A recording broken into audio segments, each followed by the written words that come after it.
Bonjour et bienvenue dans On ne fait pas d'Hamlet sans eux. Aujourd'hui, nous sommes réunis pour un quiz sur Hamlet. J'ai avec moi 4 participants. Nous commençons par l'équipe blanche.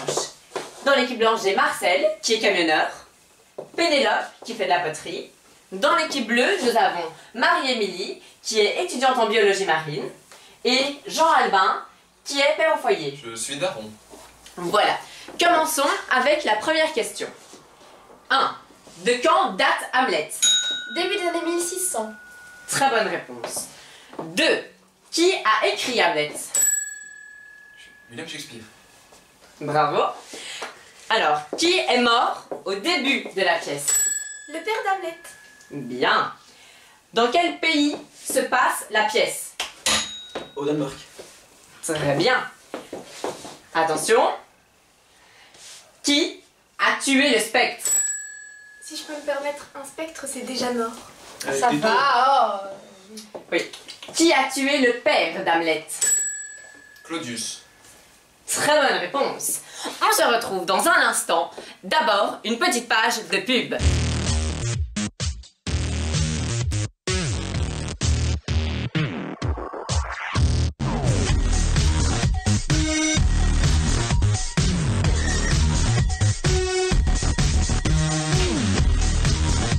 Avec vos outils Poclou, vos voisins en seront jaloux. Cette marque est testée et approuvée par les jardiniers du roi du Danemark. Nous nous retrouvons après cette courte interruption. Continuons. Alors, prochaine question. Dans quel état d'esprit est le roi devant les comédiens? Il est mort. Non, le roi actuel. Il est troublé. Très bonne réponse. Comment meurt Hamlet? Il est empoisonné parce qu'il a fait un duel avec Laërte et les épées étaient empoisonnées. Il se prend une entaille dans l'épaule, il meurt. C'est triste. Effectivement. Qui est le meilleur ami d'Hamlet? Horatio. Oui. Et dernière question, attention, nous sommes à 4-4, c'est la question décisive. Quelle est la nationalité de Shakespeare? Monégasque. Non? Anglais. Oui! C'est donc l'équipe bleue qui remporte ce quiz. Merci à tous et à la prochaine. Bonsoir, il est 22 h et bienvenue dans cette page spéciale consacrée à la pièce d'Hamlet, mise en scène par Emmanuel de Koning.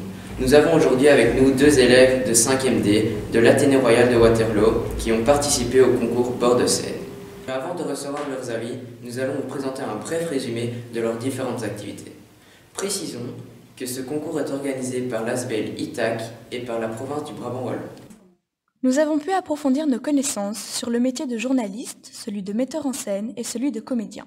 En effet, la journaliste culturelle Laurence Bertels est venue en classe pour nous expliquer son travail, nous parler de sa carrière et nous donner des conseils pour la réalisation de notre critique. Nous avons également pu faire la connaissance du comédien Gaël Soudron qui est venu faire des activités théâtrales avec nous en classe. Par la suite, après avoir vu la pièce d'Hamlet, nous avons pu poser nos questions au comédien ainsi qu'à son metteur en scène, Emmanuel de Koning. Et l'interview de ce dernier quelques jours plus tard nous a appris énormément sur le métier faisant partie du monde du théâtre. Ça se construit avec une scénographe. Donc au théâtre, il y a chacun un peu des rôles. Donc les acteurs s'occupent de l'interprétation. Le metteur en scène, il donne un peu la cohérence à l'ensemble. Il fait en sorte que l'histoire se raconte. Que la parole qu'on a à dire soit claire, lisible, que voilà, soit bien construit, etc. Et puis il y a des tas d'intervenants, il y a quelqu'un qui s'occupe de la création d'éclairage et une scénographe qui s'occupe du décor. Vous avez un peu reconnu, mais c'est un peu l'esthétique de la muerte. Et donc moi j'avais envie d'une affiche où la mort serait présente, l'idée de la mort serait présente. Bon, le crâne chez Hamlet, c'est vraiment le symbole ultime. Donc c'est vrai que l'idée du crâne, pur point de vue j'ai envie de dire, de reconnaissance, de communication, presque, de reconnaissance du spectacle, de Hamlet, etc. Je trouvais que l'idée du crâne, en tout cas de la mort, puisse être présente, mais j'avais envie qu'elle soit traitée de manière assez joyeuse, en fait. Nous remercions Pierre Ducomble et William Houba d'avoir accepté notre invitation. Alors, parlez-nous un peu de votre expérience. Eh bien, ce fut une expérience enrichissante pour toute la classe. Ça change beaucoup des travaux qu'on donne habituellement dans le cadre du cours de français.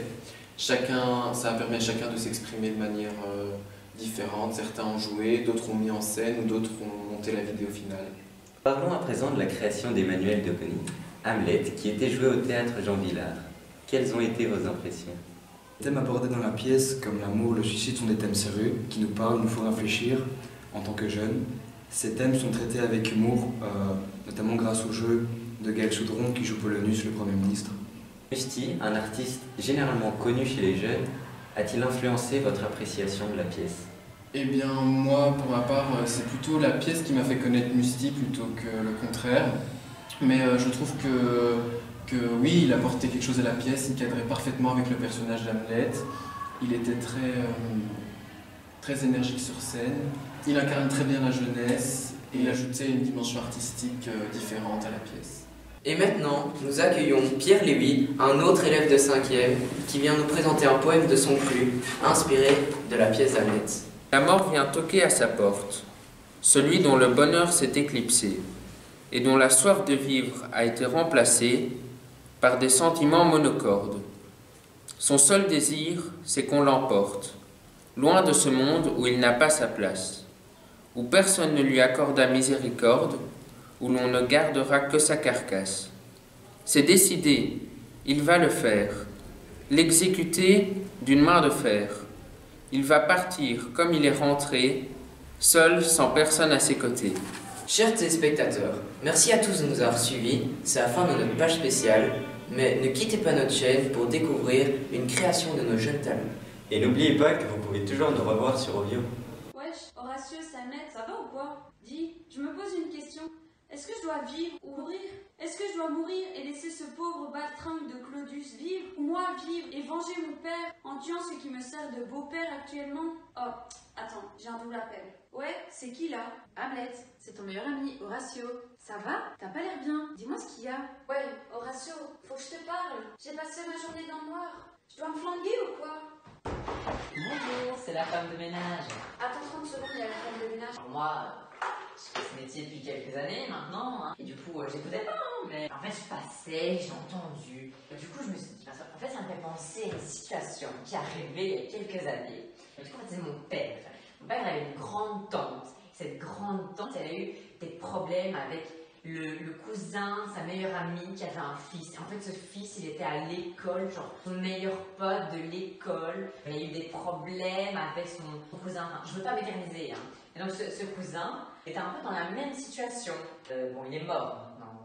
Mais bon, c'est pas une raison, hein. Enfin, après, parce que ce que je veux dire, c'est que si vous le faites, c'est pas génial, hein. Ça laisse la famille dans le doute. C'est pas super, hein. Oula! Excusez-moi. T'enfiles, hein. Moi j'ai d'autres chambres à faire, je vais y aller, hein. Allez. Ah, excusez-moi, il y a une tâche, hein. Allez, tâchez de pas mourir, hein. Ouais, je suis désolée Horatio, c'est la femme de ménage, je sais pas ce qu'elle a, mais elle est relou. Mais Hamlet, arrête. Le suicide ne résoudra rien du tout. Est-ce que tu sais ce qu'il y a après la mort? Non. C'est ce qui me semblait. Du coup, tu vas arrêter tes conneries. Toi et moi, on va venger ton père à deux. Ok, j'arrive.